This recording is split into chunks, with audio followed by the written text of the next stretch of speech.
welcome to the Shir and Avodas HaParsha in the lovely neighborhood of Shari Chesed in the wonderful Kehillah of Ner Avram. So, in Parshas Devarim, Moshe Rabbeinu starts off with what's called Tochacha. Okay, Tochacha is poorly translated as rebuke. Right? I heard once from Moshe Shapiro Zatzal, there are many things he pointed out in modern Hebrew that are not authentic and insidious. One of the words he pointed out was the word lishachnea. Lishachnea is the Hebrew word for to convince someone. He said that's not an authentic word. It's a brutal word, because to be nichna means to surrender. So what that means is to convince you is I'm going to talk at you or to you until you surrender. Tochacha is from the word lochiach, which is really connected to the idea of nochach, that something is in front of you. I'm trying to make something clear to you. That's the idea of tochacha, right? To show the person where they went wrong, right, or what needs to be improved. So part of what Moshe Rabbeinu does is simply review the history, right? Sometimes what a person just has to do is to look back and see what they did, and that brings about the tshuva itself. So he goes to the Chet HaMeraglim, when the Meraglim came back and gave that report about Eretz Yisrael. It says, "Vaterognu ba'alechem." You complained in your tents. Okay, it's very interesting. Now, there's no lack of dialogue for Am Yisrael in the Chet HaMeraglim. When you look in Parshas Shlach, they said some very harsh things. Rav Hirsch says that this is actually an example of how Moshe Rabbeinu was going gently with them. He didn't repeat all the things that they said in Parshas Shlach. He just says, inside, at home, you were complaining. Okay, it's a very strange word. Rav Hirsch works on the word a bunch. It appears in Mishlei a few times. There's a person called Anargon. Anargon is a complainer. And it's a very bad midah. So, vaterognu ba'alechem vatomru. And this is what you said. Now again, he's saying there's a widespread phenomenon throughout Am Yisrael. If it had only been the Meraglim and Am Yisrael didn't agree with them, so perhaps the Meraglim wouldn't have come into Eretz Yisrael, but the rest of Am Yisrael could have gone in. The problem was that the words of the Meraglim affected them so much that they then also added in and repeated. And this is what they said, this amazing phrase, Vatomru, B'sinas Hashem osanu, because Hashem hates us, in his hatred for us, Hotzionu me'eretz Mitzrayim, did he take us, he took us out from Eretz Mitzrayim, Losei sosonu biyad ha'emori lashmidenu, to deliver us, to give us over into the hands of the Amorim, one of the nations living in Canaan, to destroy us. Now, that's a very difficult thing to say when we're looking at the whole story, right? And this is pointed out both by the Malbim and by the Netziv. Let's start with the Malbim, right? The Malbim says that you said, right, that Hashem taking you out of Egypt was an act of sinah, and it was something negative, so that the Amorim would destroy you. He says, why would you say this? There has to be something in your head. Meaning, what we're seeing here is that when there's something inside a person, you can come up with a theory, but it has to have some kind of basis. It can be a total corruption of the facts and what happened, but it's amazing how we can paint it differently. So he says, pay attention to what it says in the Pasuk. The act of Hashem taking us out of Mitzrayim was an act of hatred. How could that be? We were enslaved there. He says, no, but if Hashem really wanted to destroy us, the Egyptians didn't want to destroy us because we were slaves. They wanted to keep us around. Therefore, if Hashem really wanted to destroy us, he had to take us out of Mitzrayim. Now he's delivering us to these frightening nations that the Meraglim saw in Eretz Yisrael, and these Amorim are going to destroy us. That's why he took us out of Mitzrayim. Right? So he says, this is Kfira Gedola, right? This is a great denial. It's a great denial of the basic principles, right? And it's a denial of all the good that Hashem did for them. Okay, so we're going to be examining, in terms of avoda, that mechanism that a person has inside of himself, that we can twist even good things that were done to us into something negative. We'll say, I know why he did that. I understand why he did that. It's really because of this and that. His intentions are really negative. And here, to this point, they were able to say this about HaKadosh Baruch Hu. What was the deep motivator for it? We'll see in a second. Let's look at how the Netziv explains their complaint in more detail. He says this line, "Besinas Hashem osanu tzionu mimitzrayim, blessed osanu biyad ha'amori." He says, how could it come to anyone's mind to think, and especially even to say those words? Right? He says, if Hashem wanted to destroy them, he says, why did he have to take them out of Mitzrayim and bring them to Canaan? In other words, even with the Malbim Steina, he said, in Mitzrayim, the Mitzrayim would want to keep them as slaves. Okay, but if HaKadosh Baruch Hu, just like he hardened Pharaoh's heart, if he would tell them destroy Bnei Israel, they destroy Bnei Israel, right? Even if they would lose out on slaves. He says, if HaKadosh Baruch Hu wanted to kill them, he could have done it right then in Mitzrayim. He says, if they thought that Hashem loves the Canaanim so much, he loves those nations in Israel so much, he wants to give them nachas ruach. He wants them to be able to delight in destroying Am Yisrael.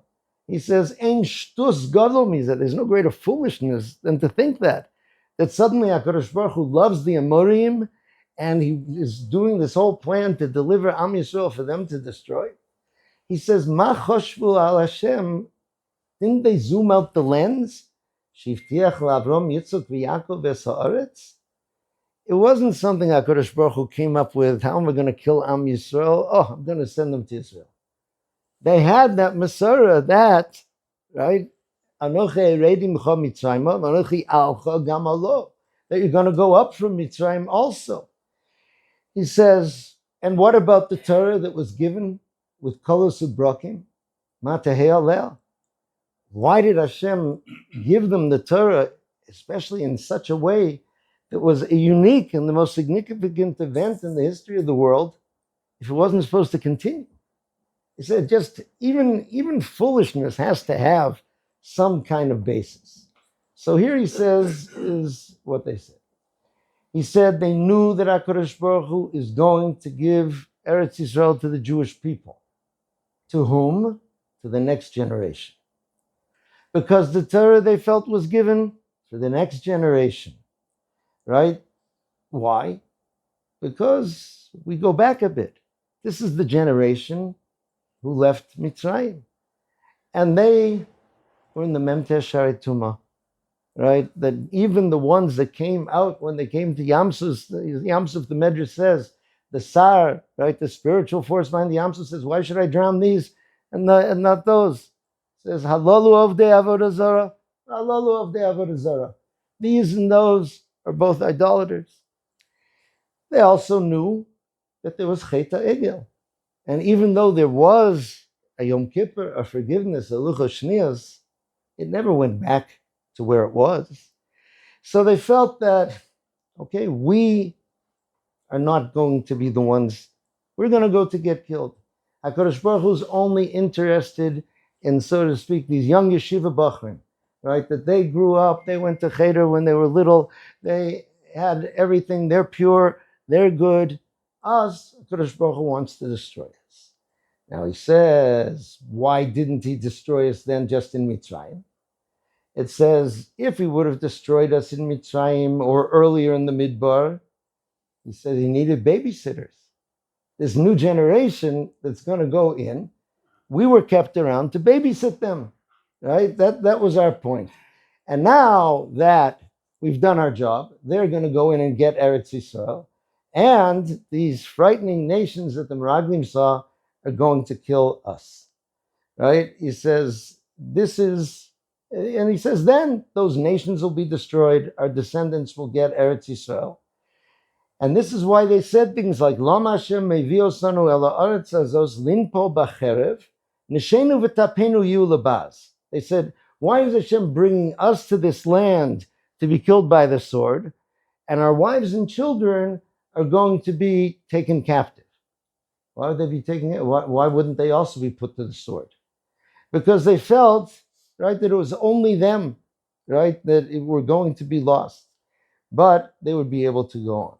Okay, so here it fleshes it out a little bit how a person can build the picture that Hashem hates them, right? Despite everything that happened, they can feel. We brought earlier in the year this Arach L'Chaim, a Talmud of Magid of Mezrich, who said that the Jews, all the way up till Yam Suf, could have been clear to them that Hashem took them out of Mitzrayim, did the Makas to Mitzrayim, not because he loved them, but because of contractual obligation.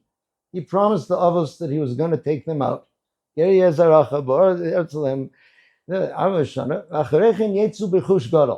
So we're not very good Jews, but we're the Jews.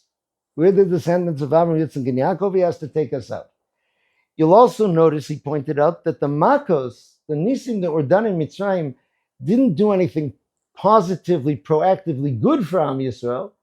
It was just that the bad things that happened to the Mitzrayim didn't happen to them. So there, he said that the message came to Am Yisrael when Vayar Yisrael es Mitzrayim Mesal Sfas Hayom, when HaKadosh Baruch Hu did that miracle to have the Yam show them that their enemies were dead, so they wouldn't have that fear that somehow they're still after coming to them. Then then they were able to look back in retrospect and see that what Hashem did for them in Mitzrayim, he really loved us. Because this wasn't something he had to do. This is done because he wants us to feel good, to feel safe, to feel comforted. Despite that, what we see here is that Am Yisrael throughout the Midbar go back and forth in terms of their feeling as whether Hashem hates them, is going to punish them, etc. And here it's one of these times when it goes back. Now Rashi brings from the Sifri the psychology of this. He says, what's happening here? Right? Besinas Hashem osanu. He says, Hu haya oev eschem. Hashem loved you. That was constant. That was going throughout. Aval et atem sonim osa. But you hated him. Mashal hedyot omer. A folk saying says, Ma de belibo chal rachmoch. What's in your heart about your friend? Ma de belibe aloch. Is what you imagine he's feeling about you. What they call projection. Right? So here, there was a breaking point. When they heard the Meraglim come back and say those frightening things, so that kicked off something inside of them, which was, it's hard to say the words even, a hatred toward Hashem. It can be from a difficult situation. It can be from the fact that it wasn't what they were expecting. It can be from the fact that there's difficulty in being Am Hashem and having Torah and mitzvahs. Right? And like we saw in Parshas Ba'aloscha, it says, Vayivku, they were crying about the arayos, about the relatives that were forbidden for them to marry. Right? There are things that are there that a person wants and has, and most of us probably have something of that brewing inside of us. When it's difficult, right, that it's there, it's difficult, we're limited, there are things we can't do, there are things that seem to stand in our way, and when life gets difficult, a person can sometimes, without verbalizing it, feel Hashem hates me. I read recently a shir from Rabbi Shimon Spitzer, a wonderful Talmud Chacham, and he said that when we have thoughts, we always verbalize these like, this wasn't supposed to happen. This was not supposed to happen. It's not supposed to be like this. When you have that thought, you're really cutting yourself off from HaKadosh Baruch Hu. Because if it is happening, obviously it's supposed to be happening. And then you can't get the das from HaKadosh Baruch Hu to help you deal with the situation. Doesn't mean that you can necessarily make the situation go back to perfect, but to know how to move on. Okay, when a person has that, and there are many people who do have inside of themselves this concept that Hashem hates me. Many people who work with young people, and I believe they said Rav Steinman did this once. He was speaking in a girls' school here in Eretz Yisrael. And he just asked, he said, how many of you feel that you're going to Gehenna? Every girl raised her hand. Okay, now, right now he said, there is a problem here, that it's true. HaKadosh Baruch Hu gives us mitzvahs we have to do. He gives us averos that we are not to do. And all of us, ein tzadik v'rotz asher yaseh tov v'lo yechta, all of us do things that are wrong. If you translate that into Hashem hates me, and you say it's justified, I know why Hashem hates me. I hate me too, right? That is a very deep gullus that a human being puts himself in, that you cut yourself off from HaKadosh Baruch Hu, whereas it's not true. The ahavti eschem numa Hashem, Hashem's love for us is constant. I have here a piece, and it's very important who wrote the piece. It's a sefer from Rav Gudl Eisner. Rav Gudl Eisner was a Ger Chassid from Lodz. He was a teacher in a large school in Lodz before the war. Already at the beginning of the war, he lost his wife and his only daughter. And then he went into the camps, and he was in the camps for about 4 years. Right? In other words, the Polish Jews who went in the beginning, if you somehow managed to survive till the end. So therefore, when he's writing about things of understanding that Hashem loves you, even when things are difficult, okay, that if somebody's sitting there in the armchair, popping grapes in his mouth, telling you that, it's hard to do, right? But somebody who did the time, he earned the right. Correct. Rabbi Lau, Rabbi Shlomo Lau, he says, it bothers me sometimes when people who weren't there start saying, I can't believe in God because of whatever. He says, I was there and I do believe. Okay, so you can't. So he says like this, there's two mistakes. He said, number one, it showed that there was a certain hatred inside of them, which can be, right? We know that Chazal tell us that when they said Nasa v'nishma at Har Sinai, deep inside they had a tendency toward Avodah Zarah. How do we know that? Chet HaEgel that came afterwards. If it was 100% perfect, that wouldn't have happened. So we have many, many depths inside of us, and parts of us are angry, and parts of us are disappointed. And all those thoughts can make us feel, okay, so therefore, if I feel that way towards Hashem, so he must hate me, right? Meaning, if with all due respect, there's some aspect of me that hates him because of this situation or that situation. So certainly, he must hate me. And therefore, that's what Rashi's bringing down, that what's in your heart, you're seeing that in him. And he says this was a twofold mistake. One is that initial hatred they had, and assuming that he, so to speak, hates them, but the very assumption that he's like a human being, that HaKadosh Baruch Hu's love is dependent on our loving him. What it says in the Navi Micha, Ahavti eschem numa Hashem, I love you, Micha Malachi, one or the other, starts with a mem, right? Ahavti eschem numa Hashem, that's a constant. It's not dependent upon definitely the interaction with us. Es asher yohav Hashem yochiach. The one who Hashem loves, he gives tochacha to. Sometimes in the form of a punishment, sometimes in the form of a Navi telling us what we're doing wrong, sometimes in the form of a warning. That comes from love as well. He says, let's be honest. He says, even though, right, he was a Ger Chassid, he says in the Sfas Emes, it says, Gam b'goluseinu ata, even in our golus, shenis garashnu mishulchan avinu shebashamayim, that we've been banished from the table of our Father in heaven. Yeshlanu lahamin u'liftoch b'avinu shebashamayim. We have to believe and trust in Hashem, ki me'ahava uchiach osanu, that everything he did was done with ahava, like that famous image that Chazal described, that when the Nachrim came into the Heichal and they saw the two Kruvim embracing each other, which is so strange because the Kruvim, they said, would position themselves reflecting the relationship between Hashem and Am Yisrael. The time of the Churban, we would expect them to be facing away from each other. You turned away from me, I turned away from you. But that, in fact, was that moment of embrace, because the destruction of the Beis HaMikdash wasn't able to have Am Yisrael come back and reconnect to HaKadosh Baruch Hu and rebuild that. So he says, it's true. Sometimes, he says, Hanir le'inaim hura muchlat. What we see before our eyes is total evil. He saw that, right, without question. He says, Misatzim ayehudi lahamim. A Jew has to try to strengthen himself, to believe. Shal afakol, despite everything. Kol hanase imo hu'letovasa u'michem lasa bariolov, is for his good, and because of HaKadosh Baruch Hu's mercy and love on him. Hagam shele'itim menakeres b'mocha she'ela atzashelos. Even though sometimes it eats away in your head, the question of questions. What is the question of questions? He says, Madua tzadik v'ralo v'lo arasha tova. Why did tzaddikim suffer and Rishonim have a good time?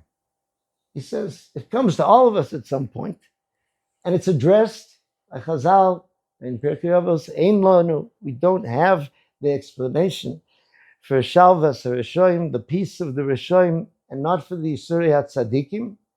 He says, but, he says, a person has to understand that we really have no concept of the depth and the power of Hashem's love for us, and therefore we can't understand how his interactions with us are expressions of that love, right? It's something we can't understand. Somebody, I think it was Rav Melech Biderman, brought a very good mashal of two people who have close relatives who unfortunately are suffering from cancer. So they're in the same room in the hospital, in the oncology ward, and the doctors examine, etc. And they tell one family, it's time you should move him to the hospice. And they introduce the hospice as a beautiful place, right? It's in this wonderful area with beautiful views, and there are people there to play music, and everyone gets a suite, which is very comfortable, and you can have family visiting, and gourmet meals are prepared. For the other one, they say, you're staying here.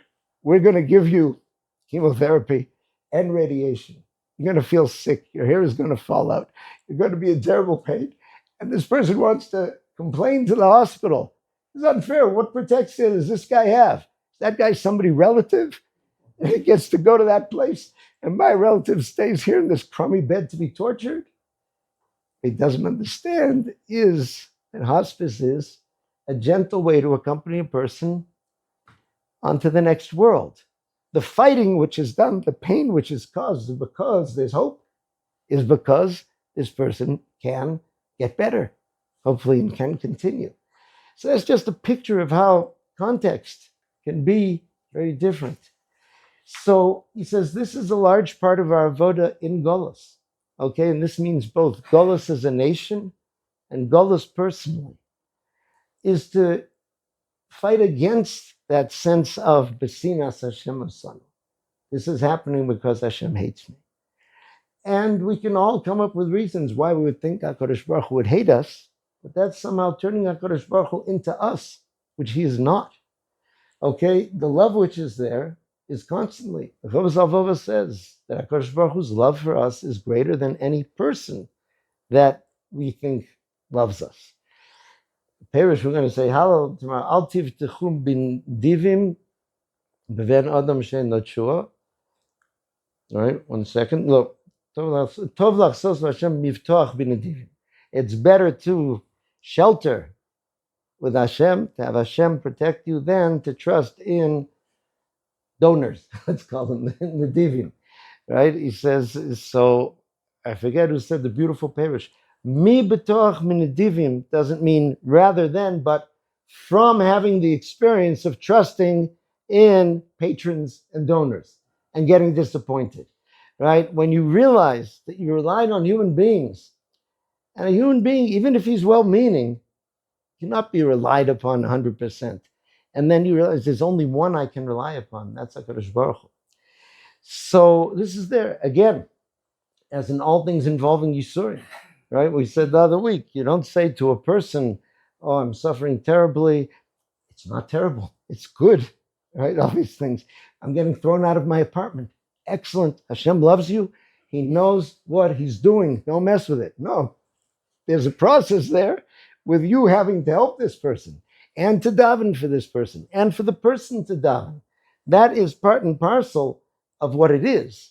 Okay, and in fact, Chazal say, Ketzad Yisurim, what's an example of suffering? You put your hand in your pocket to take out a 10 shekel piece, and you got a 5 shekel piece. And you have to put your hand in again and fish around to take out the 10 shekel piece. That's suffering, right? But take a look. You had a plan, you tried to implement it, it failed. You have to go to plan B, right? If a person starts to think, that didn't happen the way I had planned, maybe HaKadosh Baruch Hu was trying to wake me up, right? And I'll just finish with the following image. The people in the world have different things they say, right? Let's say you're building your sukkah, and instead of hitting the nail, you hit your thumb. Okay, there are different nuschos that people say in such a situation. Most of them cannot be said here in the Holy Beis Medrash. The traditional Jewish one that one says is kaparas avonos, right? This should be an atonement for my sins. Now, people get that wrong sometimes, meaning, okay, this is lucky, okay, I had this pain, let me use it to cut down on some of my big deficit of averas. I say, Hashem, that really hurt, let's, trim it down a bit. That's not true, because then you come into this Christian type of concept of self-flagellation and different things to atone for your sin and torture yourself, etc. Sit at home and hit yourself on a baseball bat until you figure you've cleaned the slate. What happens is, at the moment of the Yisurim, you suddenly realize that didn't happen from random. HaKadosh Baruch Hu is here. Everything that happens comes from him. And it's the kirvas elokim, the closeness to Hashem, that brings the kaparas avonos. Just like when Am Yisrael would come to the Beis Hamikdash, and naturally there would be a kapara of avonos, so too here. When you come to Hashem, so as paradoxical as it seems, the purpose of the Golos, the purpose of the Tisha B'Av, is to bring us close as opposed to keep us far. May we be able to have a good Yom Tov of Tisha B'Av.